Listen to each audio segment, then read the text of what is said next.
Broadband internet সংযোগ ফিরল মেটার platform Facebook, Instagram, WhatsApp এবং টিকটক বন্ধ রয়েছে। যদিও ডাক, টেলিযোগাযোগ ও তথ্য প্রযুক্তি প্রতিমন্ত্রী জুনায়েদ আহমেদ পলক নিজে এসব প্ল্যাটফর্মে সক্রিয় রয়েছেন, কিন্তু সাধারণ মানুষ এসব থেকে বিচ্ছিন্ন।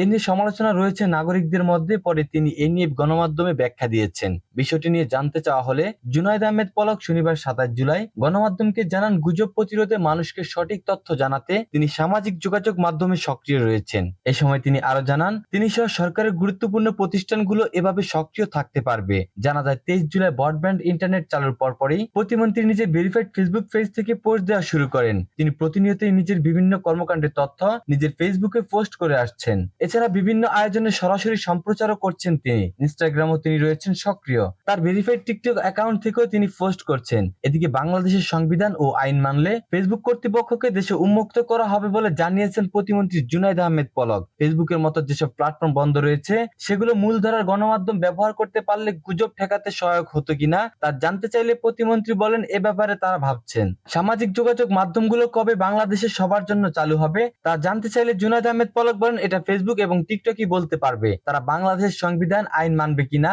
এবং নিজেদের যে গাইডলাইন আছে সেটা ঠিকমতো মেনে চলবে কিনা এসব নিয়ে চিঠি দেওয়া হয়েছে। তারা যদি এসে ব্যাখ্যা দিয়ে যায় তখন সরকার চালুর বিষয়ে সিদ্ধান্তে আসবে।